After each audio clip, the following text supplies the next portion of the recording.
Hi everyone, thanks very much for joining us this morning. We've just approached 11 o'clock, so we're just going to wait for a few more stragglers just to come on, and then we'll be starting in a few more minutes.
Right, so I think as ever, just to start this, thanks so much everybody for coming and joining on this webinar today, where we're going to talk about how to maximise our time in HR particularly, or even if you're wearing a HR hat at this moment in time, probably you're juggling a lot of different activities. What really should we be focusing on that's going to give us the most amount of value, but also cope with what's going on at the minute, but particularly thinking about coming out the other side as well. So you'll notice that I'm sharing my screen, and we're going to go through some slides which will highlight some of the main topics that we'll cover. But there's also going to be an opportunity for you to ask questions at the end, and you'll see on the Zoom functionality that there's a Q&A box. So as we go through, if you do have any questions that you want me to address at the end, then just type them in that box, and then at the end of the webinar I'll be able to address those for you. If obviously you want to pick up anything offline, then feel free to contact me. That's no problem at all. And yeah, I look forward to us having a good webinar today. I've turned off all devices of the kids, so they have no internet connection at all, and I've tried to sweep the neighbourhood as well to make sure that there's no internet interference connections or anything like that. I've got a sign on the door that says to the kids, don't come in, do not disturb. So all being well, it should go nice and uninterrupted and be quite streamlined, but you know, it's showbiz and who knows what's going to happen. So let's just start as we mean to go on. So for those obviously you can see me on the screen, there's another joyful image, and my name's Jenny Hayes and I'm the head of the People Projects team, and I work in the Napkins employment team. Essentially what the People Projects service is an outsourced HR function. So we have on the ground experience with our clients, providing advice, support, guidance in relation to on-site matters, strategic and project support as well. So the guys in the HR3 team that you may be familiar with provide that reactionary legal advice. We're the HR consultants on the ground who actually deliver the outcomes that potentially you need support with in your business in relation to employee relations matters particularly. And we're a strong but mighty team. And for those of clients who have previously worked for us, we've got a real commercial edge to our advice that we offer. But more relevant to this particular session, we have worked in-house as HR professionals, so we can sympathise and certainly empathise with what you guys are probably going through at the moment. And obviously having dealing with our clients day in, day out to offer support during this unprecedented time, kind of got a vibe of what you're dealing with, and then what also you should try to focus on when the dust settles as well in your day-to-day working lives. So the topics today we're going to focus on surround what you would do generally in HR, but what are really key during the COVID-19 situation. So we're going to be looking at HR strategy, and it doesn't matter if you don't currently have a HR strategy in your business. We're going to look at how you can start that and even work towards some kind of short-term plan for what you're doing and what you want to achieve coming out of this. We're going to look at what we should be focusing on in terms of policies and procedures, specifically relating to HR practice, and how we can fine-tune those. We're also going to be looking at where we can do training and specifically look at learning and development for our organisation. Innovation, that's going to be key. What we don't want to do during this time is stand still. We need to make sure that our organisation is finely tuned, ready for when we come out of it to gain competitive advantage and stay afloat essentially in some cases. So we're going to be looking at where we can innovate and support the business to do that at this moment in time.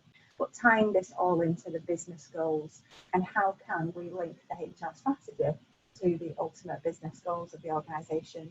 And as I mentioned earlier at the outset, there will be an opportunity for me to take any questions as well at the end if you have anything specifically that you want to ask about the presentation today. So first of all, let's look at HR strategy. And when I mentioned a moment ago, you don't have to have a HR strategy for this to be important to you. Obviously, if you do, you will be looking to revise this at this particular time, because potentially the goals that you'd set in place already are now either no longer fit for purpose or achievable within the timescales that you set. So you'll be looking to revise this. But strategy is really, really important generally. And for those HR professionals out there who know this, then absolutely kudos to you. If you haven't already got a HR strategy, even if it's a very basic form of strategy planning, then it's something that you must start to adopt. When we think about strategy, we need to link it to the business plan and the business organisation or goals.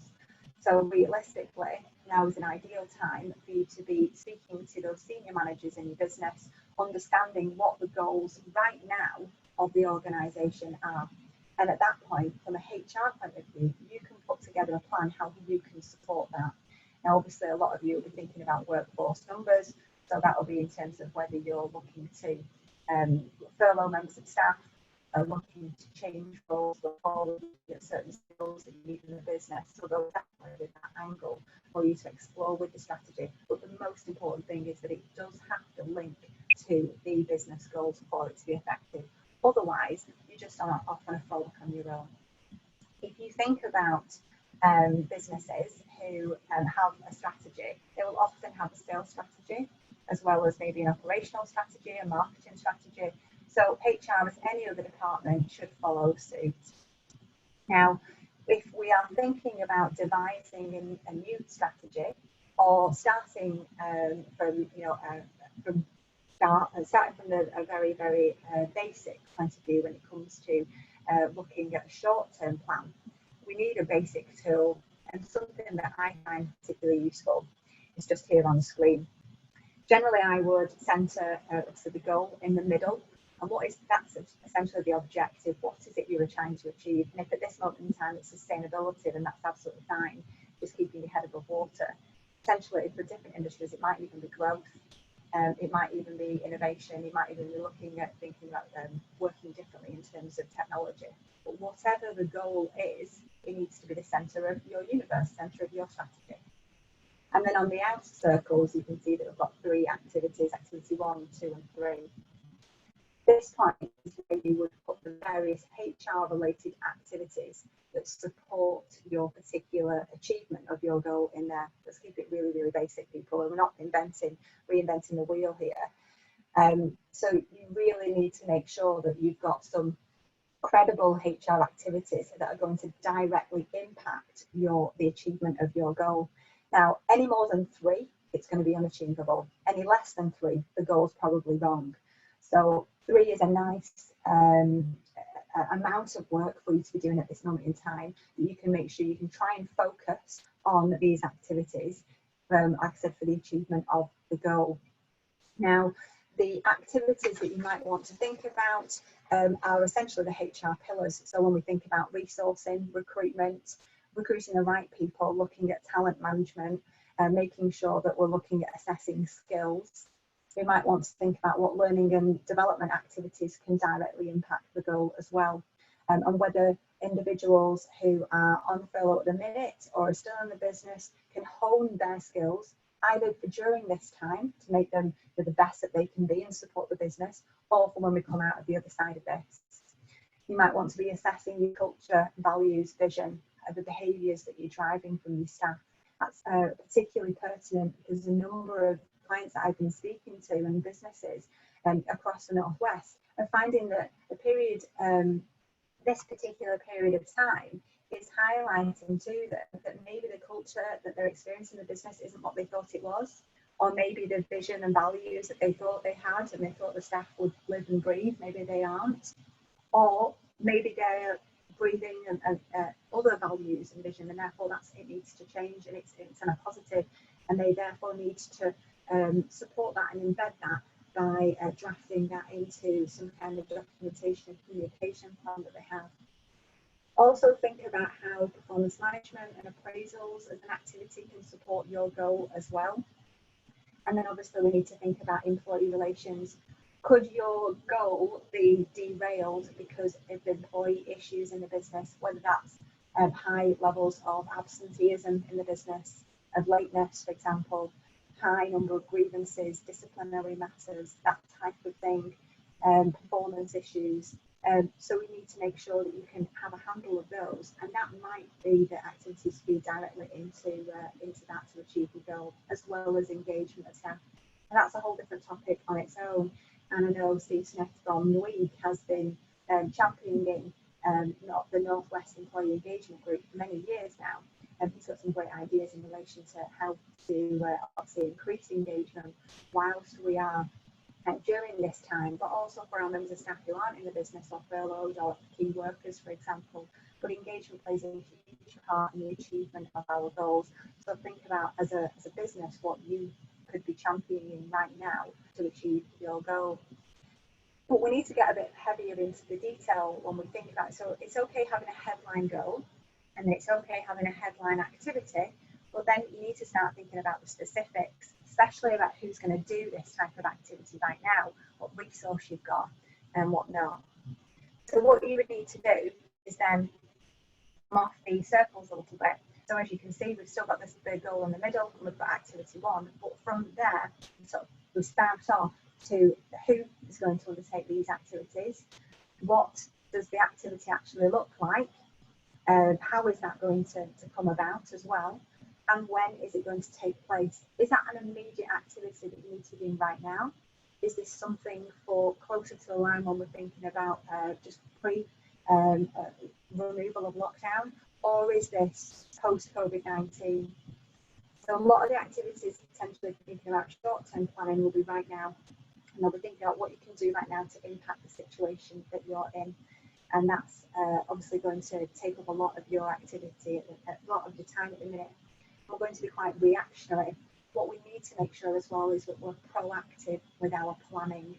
So thinking about what skills you'll need in the business in the future, thinking about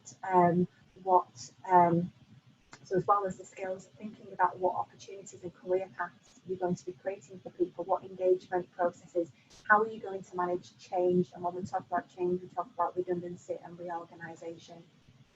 Now, I'm going to caveat redundancy and reorganisation thinking that because what I don't want everyone to do is all of a sudden start to plan for reorganisation and redundancies.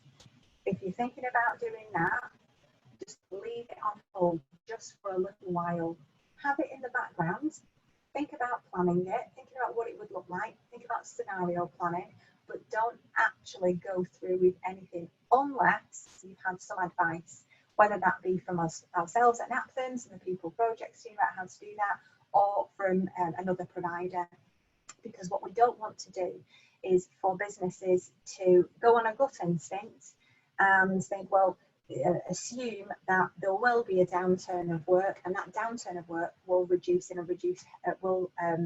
culminate in a reduced headcount, and it be based on assumptions. We still need to have a business case for this. So make sure that if you're thinking and making assumptions that there's likely there's going to be a downturn of work, or you're going to need to reorganize where people sit in the business and how that structure looks, still plan it as if you normally would a change activity, thinking about that project plan, thinking about that business plan, and being able to evidence that to those that are at risk.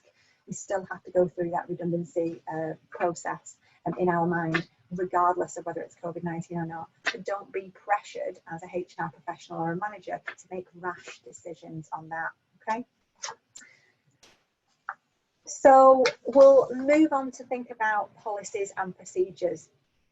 And this is essentially us dotting I's and crossing T's, really. And it's a bit of an admin activity. There might be a number of policies in your organisation that are a bit outdated, not fit for purpose. Are they even GDPR compliant? Obviously, as part of the HR3 process, we would actually go through your handbook and contracts to make sure, well, first of all, that they are legal compliant, but also fit for purpose. But obviously GDPR compliant now, so that came in a number of years ago now, and some organisations still aren't. So it could be an opportunity if you just go through a bit of housekeeping. But looking a little bit more in detail when it comes to policies and procedures, based on what you've experienced in this massive change of circumstances, are they actually appropriate? Do they cover all eventualities? Are they a little bit broad, maybe? Do they need to be a bit more specific? Or are they a bit brief, and therefore we need to think about different stages? So address some of those in your handbook now. Even if it's not related to COVID-19, it's still a great opportunity for us to do that housekeeping activity. Bear in mind, though, we need to making sure that the handbook that you have is not contractual. Now, the majority of handbooks aren't contractual.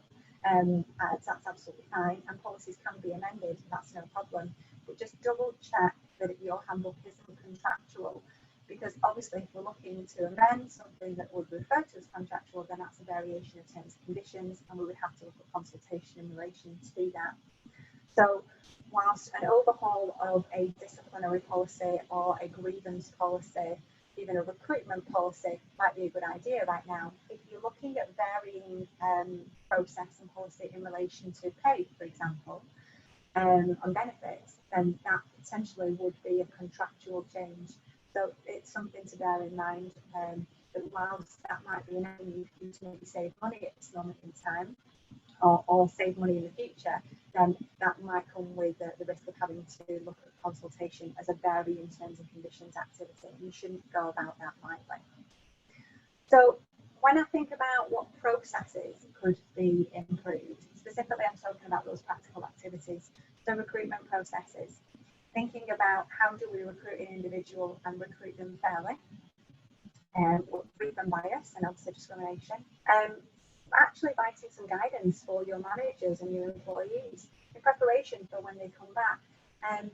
It's all about that dotting I's and crossing T's. I've said it before, but it's making sure that you're laying the foundation stones so that when you come out of this, you are firing all cylinders and that you're better equipped. And these activities that maybe were previously on the back burner are now at the forefront, and you don't have to address them again for another period of time, or touch wood, something like this happens again. I mean, I hope that doesn't happen. But it's thinking about recruitment. So do we need some guidance? A lot of businesses that I work with specifically, they have had managers in situ for a very long period of time. There's an assumption that a recruitment manager knows what they're doing, but do they really know what they're doing? So could we write some guidance about what that process is? Could we write them some script questions, a bank of questions in relation to a variety of different competencies? Could we be writing an induction plan that we would insert and make very specific recommendations for different roles? So that bank of templates, could that be something that you're working on to make it easier for managers and ultimately easier for you as well as HR professionals, and that you won't have to handhold as much if that's something that you maybe end up doing? Also, when we think about performance management appraisals, thinking about that process, if you don't do it in the business now, I'd strongly recommend it. Not necessarily saying that you need a very, very formal activity when it comes to appraisals, because it's definitely not a one-size-fits-all approach. But what you need to be thinking about is how often are you communicating with your staff?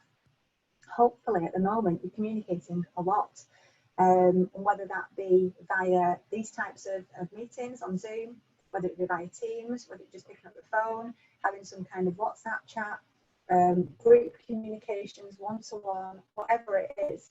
Hopefully you are communicating a lot. But are you still keeping up to date with your one-to-one meetings? Are you still keeping that consistent? Are you still linking that to personal development plans and records? Obviously, have you amended objectives? And therefore, are you making sure that people are still on track, but maybe I've got some build-in when it comes to timescales and achieving that. So thinking about your appraisal process, it's never really been a better time, with communication being so key, with engagement being so key. And we all know that performance management and appraisal particularly can actually be key to that activity. One of the other activities that I think would be really useful would be looking at learning and development processes. So we'll just pick up what individuals can do in relation to furlough in a moment. But when we think about learning and development process, it's really key that you would actually have a little bit of a structure in your organisation about what learning and development is available to members of staff. And that doesn't just start at induction. So I often see quite a lot that we've got an induction plan and we've got the induction process where we might look at health and safety, we might look at setting up your computer, we might look at individual practices in relation to different departments and technology and systems and whatnot. But then when an employee is embedded into an organisation, what does their learning plan look like then? And this can tie in nicely to sort of career development as well as career paths. So trying to plot, even loosely, you don't have to be a massive corporate organisation to do this, some kind of career route or career path. I'm not suggesting that you all of a sudden start creating lots of different roles and a hierarchy. That's not what we can do. Even with a flat structure, you can still develop an individual by sideways steps, or making them become specialists in a particular area of the business, or even a coach or a mentor across different departments or whatnot, or even looking after new starters. There's a variety of different options, but think about your learning and development and how you can tie that in to your process and your business really at this time. Get some structure around that. Okay?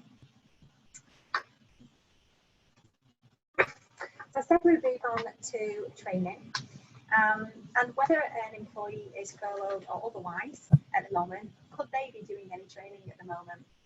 Now, it might be that they have still got the same amount of work, if not maybe more, that they're doing at the moment, and therefore maybe training can't squeeze in.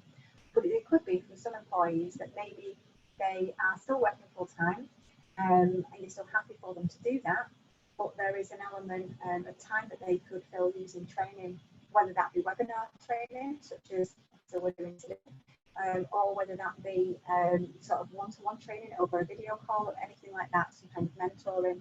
Think about the areas of skill and improvement that an employee can make. And I find it to be really good at the minute to do a competency-based analysis exercise. Think about the role that you have, the roles that you have in your business. Let's take one particular. If you think about one role, then really dissect that role. What is it you need an individual in that role to be competent in? What do you need them to do on a daily basis? So this takes us back to recruitment and our person spec. So what skills do you need them to be able to do to a basic level and then to a desirable level?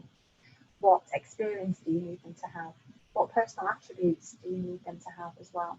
And therefore, we need to begin to assess individuals, and it could be on a basic questionnaire that we do this, where we list the various activities, the various skills, experience, attributes, softer skills that we need from individuals, and we actually rate them or ask them to rate themselves.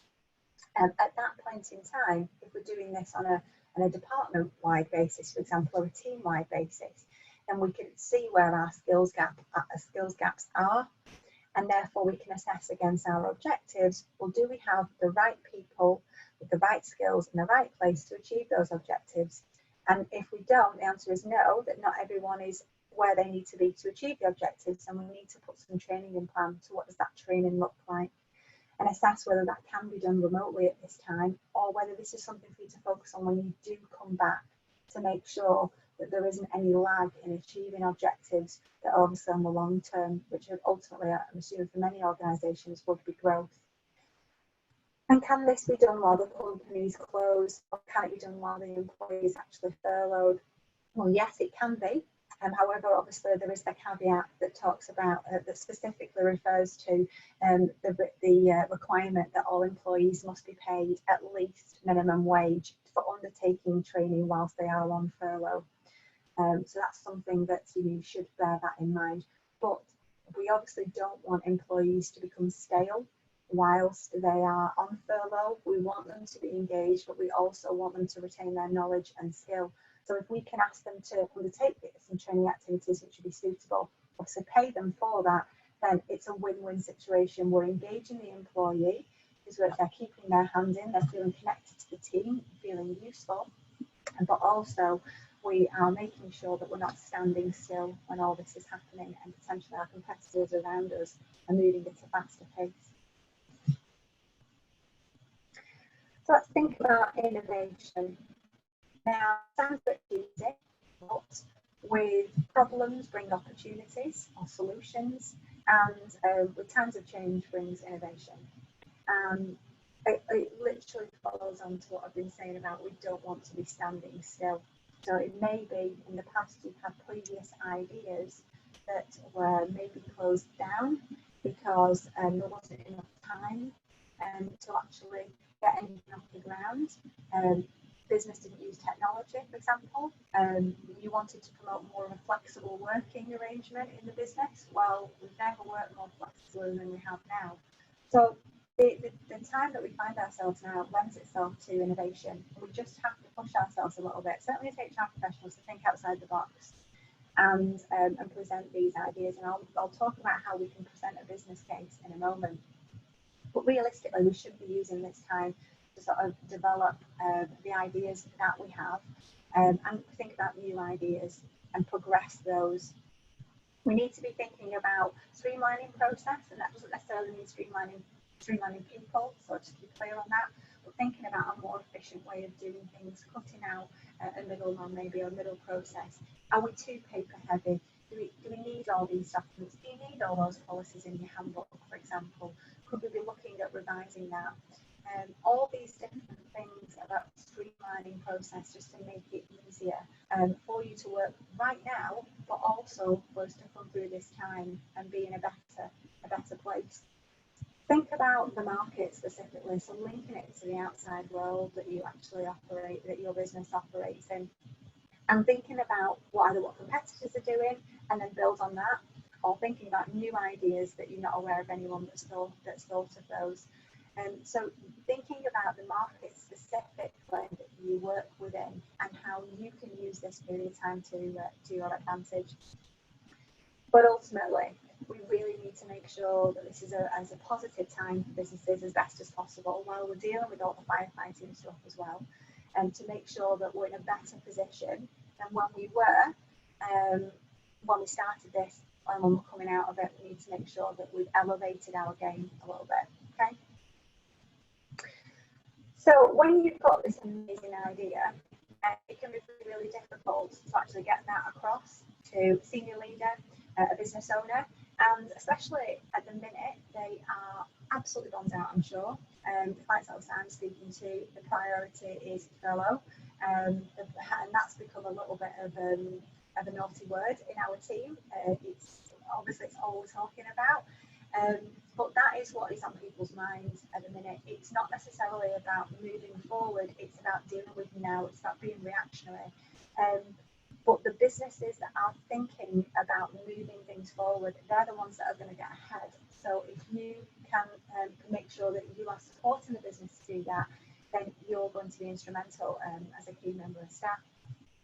It's no good Giving your manager a call right now and saying, I've got this great idea, and then expecting them to do something with that. They really need it handed on a plate. They've always needed it handed on a plate because they instruct people around them in their team to delegate work to, and you come up with the ideas, they sign it off.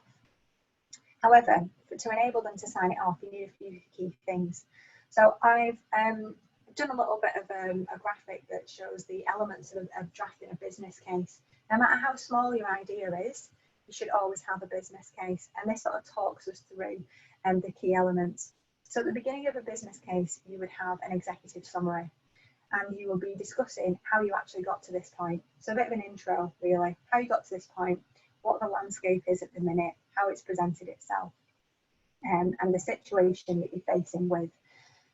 And that is your rationale behind where you're going, really. So it's the background, it's the backstory, and it's a little bit, it's an insight into your mind and your idea, really. At that point, we move on. What is the problem that you're trying to solve, or what is the goal that you're trying to achieve with this idea? And really lay it on, really be clear, evidence what the problem is, and on what issues that's caused, or what the goal is and why that is a credible goal and what that will mean for the business. And then we move on to what your suggested solution is or idea, and what you think is going to make the biggest difference to the organisation. So this is where you map out exactly what your idea is, what it involves, and how you see that working, along with a separate section for the cost. A lot of individuals at this stage might leave out the cost. Be as honest as possible, because right now cost has never been more important. So if it's a great idea, then obviously it's worth spending money on if you've got money available. Or it might be on the back burner for later, but you've done the legwork already. But put the cost in and be really transparent with that. But then do the final whammy with the benefits that it's going to cost, that it's going to bring to your business. So it's absolutely fine for it to cost X, provided it might save Y, and obviously it might balance itself out. So be really, really clear with that also. And then do a timeline. So think about a project plan. So if you can see immediate rewards, then that's a great opportunity to be able to hammer that home again to the board or to your MD or to your manager about, well, if we look to do this now, within a week's time we'll see a return, within a month's time we'll see a return, within 3 months, however that looks like, all will save money, all will be more efficient, so that they can see. And that's the key around drafting a business case. Make it as easy as possible for them to say yes. Okay. So linking this to your ideas, but also linking it to strategy as well. What you do have to have sight of, and you should be asking these questions of senior leadership team. When do you want to reopen if you're closed? Or when will normality be back for your business? You need to have some kind of insight. It's okay if the answer is I don't know, because that's what you've just got to work with. But you have to be prepared to evolve your strategy, evolve your plan, to move and be really agile. We always talk about in HR being proactive. It's important that obviously we're balancing that, being reactionary and proactive at the moment, but never more has it been more important to be agile. And that's something that I would encourage you all to be. So, but understanding when the business wants to return back to normality, so that you can plan, so that you can think about the communication that you're going to be sending to staff, keeping them in the loop, keeping them engaged. What we will have to do as HR professionals is potentially deal with a huge amount of change when normality does come back into play, because a lot of individuals will be working from home, or they'll be furloughed, and therefore they won't have had that normal work environment. Some may like working from home and be racing back to the office or their workplace when they can, but some might have almost withdrawal symptoms and will have to deal with that. So there does need to be a bit of a contingency plan, thinking about how we start to transition back into normality. and your timescales around when to do that and start that planning activity will depend on how the senior business leaders actually have them mapped out when they anticipate that they think that normality will come back. But like I said, if it's a broad window, that's fine. You just need to have some steer on it. But then out of all this, we talked about short-term planning, we talked about HR strategy, talked about the business goals, but we still need to keep our eyes on supporting the business over the short, the medium and the long term. So we still need to be thinking about what is the long-term goal of the business.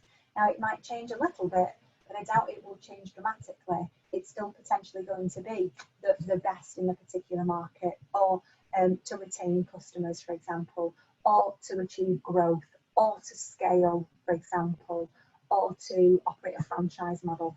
Whatever that goal is it will still potentially be the same, but you'll still need to be working towards that, and you'll still therefore have to have some kind of long-term plan in place. And you can use the previous example, centering your goal in the middle and having the 3 activities off it, and it's siloing out from there as to how to actually plan and support the business in the long-term goals from a HR perspective. And that's us really thinking about the future. Let's not take our eyes off that. And to do that, a great activity would be right now would be for HR professionals to complete a SWOT analysis on the business from a HR perspective.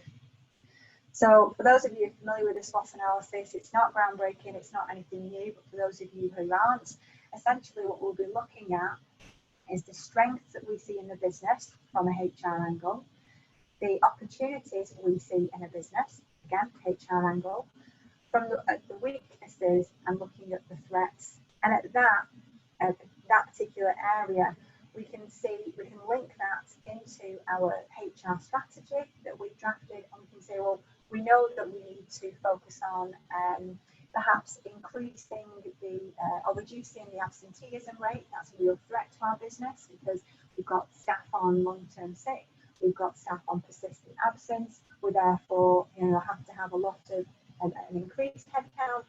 We're not as efficient. Therefore, that potentially might be a threat to our business. So therefore, we would need to resolve that as one of our key activities. But to see the wood for the trees and really link this to the business, a SWOT analysis is a really, really useful tool. And we need to be ahead of the game when it comes to HR. We need to be aligned to the business, and we need to align our workforce as well. And this is a key tool that we can use to do that, understanding what's harmful to our business and the achievement of our target, our objectives from a HR point of view, but also what's helpful, what are we doing right, and what can we build on. Okay. So that's the end of the webinar. I hope it's been insightful for you. I'm not trying to reinvent the wheel at all, and I'm not trying to teach granny to suck eggs at all either. It's just helpful, I find, to put some key priorities in place, what we should be looking at the moment and what we should be focusing on around all the fog that's happening at the minute and all of the pillar being pulled from pillar to post at the minute. We're just making sure that we can obviously prioritise a little bit and try and work out what our direction should be and our focus should be. So we'll use the opportunity if there has been any questions at all. If you do want to put any questions in right now, then please feel free to pop them in the Q&A box. And if you don't, then that's great. If you want to speak to anyone at Napkins offline, then that's no problem at all. You can do that. Obviously we'll continue to be sharing as much information as possible as we can during this particular time in terms of e-alerts and webinars and whatnot and Q&A. So I have had a question come in from Catherine Roberts. Thanks very much. What happens if an employee does not want to come back to work once we decide to reopen? Well, obviously that's their choice, and you would actually be dealing with that as a resignation situation. Obviously, very much like any employee that says that they don't want to work for the organisation, you understand the reasons why they didn't want to work for the organisation, trying to obviously support them with that and ease any worries or concerns that they might have, especially if obviously you want to retain them. But you would just be processing them as a leaver and obviously conducting a leavers interview, processing them as a leaver, taking their resignation, and yeah, they would then serve their notice. Hope that answered your question there. Yes, so another question that's come through, thank you, Jill, stopped. The webinar recording and slides will be available offline. Yeah, they will be. So they'll be posted on our Napthans website, which is just napthans.co.uk. And that will go in on there, and it will also be posted on our YouTube site as well. I'm not entirely sure when, but sooner rather than later, I believe, so you will have access to that as well, so you can have a bit of a crib sheet. So another question that's come in, Jason Ryle, where an employee is currently furloughed and receiving 80% of their pay, will 80% be enough to cover a couple of hours online training, or do we need to pay them for each hour they do? That's a really interesting question, Jason. And we just need to make sure that if they're only doing a couple of hours each day, then that's not going to be a minimum wage issue particularly. So yeah, the 80% will be enough in the sense of what they're paying.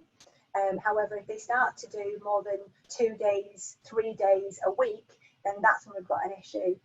So potentially, then we will need to look at topping up their salary. If you want to pick up a specific question in relation to that, then anyone can email me and we can have a conversation on the phone. My email address, if anyone wants to make a note of it, is jenny.hayes, HEYES, @napthans.co.uk, and we can talk about some more any specific examples that you've got. So if we look at another one, James Odin, how often do you think we should be contacting employees on furlough, whether it is to check up on their welfare or to see how their additional training, etc. is going? Clearly daily is reasonable, but what do you think? It really depends, obviously, on the relationship that you have with the organisation. But I would suggest that perhaps once a week, once every 10 days maybe.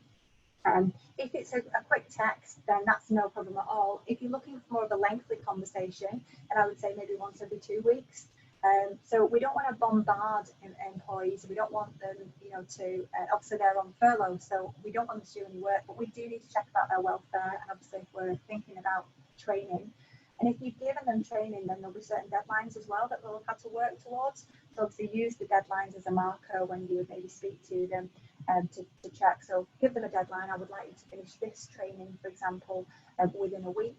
And then maybe a few days after that deadline's passed, then pick up a call with them then. So not the name of this individual, but the question is, we talked about the staff handbook and the content. What would a good handbook look like from your perspective? Well, it's a really broad question. Short and sweet is my best answer. I've come across handbooks that are 200 pages long. I've come across handbooks that are 150 pages long. Realistically, our Napthans template that you can access via the HR3 support is between 45 and 60 pages long. We need to think about relevant policies, important policies being in there. If they aren't relevant or they're not used consistently, for example, the males of the organisation wouldn't need access to the maternity policy, for example. There's certain policies that you can strip out and you can put into a family-friendly handbook, and you can just provide access to that as and when the situation arose. So I hope that answers that question there. So I've got another one with no name on, but it's if redundancies are inevitable at the end of furlough, because the company will take months to build the revenue back up, can consultation take place and notice be served whilst on furlough but topped up to 100%? Well, yes, it can be. So if you have a genuine business case, we can start a consultation whilst an employee is on furlough. That's something that we can do, because if we think about it practically, the alternative would be for us to end furlough, to bring them back into a business where there's no work for them to do, to pay them to do nothing, just while we're going through consultation. So we can start consultation and redundancy process while they're on furlough, still giving them the 80%, not even necessarily having to top up to 100% on that one. So Andrea Fielder has asked, I've got an employee who's been on long-term sick but has sent an email yesterday saying his doctor has now said he's fit to work, but his doctor is refusing to give him a fit to work note. If he was to come back, he will have to be furloughed like everyone else. Does he have to produce a fit to work note? Well, no, he doesn't actually, Andrea. So there was some change in the way that the government launched the fit note and the sick note. Previously, they had the sick note, and they didn't publicise it very well, but they changed it to something that's called the fit note. And what they did was they used this as more of a marketing tool, really, to encourage doctors to change their mindset and essentially suggest that employees are fit to work. And they included a few different boxes on the fit note. You might be familiar with them. Some people may not have ever seen one. And the doctor had the right to suggest things like can come into work but on reduced hours or lighter duties, for example, or a phased return to work. So they could still use the old fit note, but suggest lighter duties. That didn't happen, and all that happened was they used it as a you're not fit to work, and they didn't actually tick any boxes at all. So if the employee's sick note, fit note for that particular member of staff that you're mentioning has expired, and then obviously you've got a copy of that and you can say it's expired, he doesn't, or he or she does not need to get a new note to say that they are fit to work. They can come back. However, obviously if they're going to be furloughed, then that's fine too. I would have a conversation with the individual to actually assess, on the phone how difficult it's going to be, though, to assess if you feel that they are, fit to essentially return to work, and question that. But if they're going to be furloughed, it's fine. They don't need a fit note from the doctor. You mentioned regular, this is from Claire James, thank you. You mentioned regular communication. Please could you advise if this is for retained staff or furloughed staff too? I'd say for both, definitely. Because it's really important that for those members of staff that are still working on the coal face, that you're keeping up to date with them, you're keeping in contact with them, whether that's through structured meetings, conversations, ad hoc chats, also furloughed members of staff. Now, what I've noticed in some businesses that with the furloughed members of staff, what they're actually doing is they're completely cutting off communication. So they're cutting off email communication, and they're cutting off all contact. And one reason they're doing that is because obviously they don't want them doing any work or being tempted to do any work, because obviously if they do any work for the company, they're no longer eligible for furlough status. But what that does is it completely cuts down any channel of communication if it's primarily a work email that you would use. So make sure perhaps before you go, a member of staff goes off on furlough, that you've still got personal contact details that you would have from your starter forms and just the information you retain, and that you advise the employee that you will be looking to keep in contact with them, and that you want to keep them up to date with business changes, but also just to check on their welfare as well. So that contact perhaps wouldn't be as frequent, but you might want to invite them into team building activities such as quizzes or online bingo or whatnot, just so they still have the bond with their colleagues as well. That's fine to do. So John Lyons, hi John. What if employees are reluctant to come back to work as they may be fearful of coming into contact with others? Absolutely. This is something that I've been asked quite a lot. It is a genuine concern. You as a business just really have to calm any waves in relation to that by explaining what you're doing as a business in relation to social distancing and what protection you're putting in place. You as an employer has a duty of care to adhere to health and safety standards to make sure that you're providing a safe place to work. And you can do that by obviously ensuring that you are supporting the social distancing regulations in relation to that, evidencing that, and making sure that you're having an open door policy as well for any individuals that are concerned about coming back to work. Obviously, if they refuse to come back to work, that's a different kettle of fish. But obviously, we have to treat that more sensitively because it is a genuine fear that they have. But if we are supporting them and evidencing that we're doing everything we possibly can to protect them whilst at work, then that's what we can do at this moment in time. And one final question that looks like it's just popped through. Do you know whether, this is from an anonymous attendee, do you know whether we will be able to continue to furlough staff after the government job retention has ended?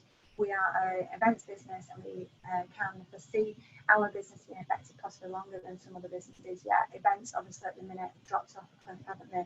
Now, furlough was invented, as it were, specifically for the government's job retention scheme. So in terms of being able to furlough staff after that scheme has ended, no, you wouldn't be able to do that. What you would be able to do, though, is enter into a period of layoff, as it's called, and that would be something that you potentially have in your contract, a layoff clause, and that would enable you to lay off the staff for a short period of time due to a downturn of work. They would actually receive no money at all, members of staff who will be laid off, other than a statutory guaranteed payment, which would potentially be up to a maximum of £145 for a period of 5 working days, no more than 5 working days lost. After a period of time, no more than say 4 weeks, then you'd be looking at potentially entering into redundancies, and they would have the right to look at a redundancy claim, and that's generally what's different between layoff and furlough. If obviously there's specific advice that you need in relation to that, or to review of your contract, anonymous attendee, then perhaps get in touch, and I can see what I can do to help thinking about planning that going forward. So there's no more questions come through, and therefore I think it's probably a good opportunity for us to wrap it up. Thanks so much for spending a chunk of your morning with me. It's been great. I'm not going to lie, I was a little bit nervous, but you know, you've been such a friendly audience. It's been nice. It's really, really weird talking to yourself around on these webinar situations. So hopefully you've not got tired of my voice. Thanks so much. I look forward to speaking to you all again soon on a few of the next webinars that I'm going to be doing in the coming weeks and months. Take care, everybody, and make sure you all keep safe.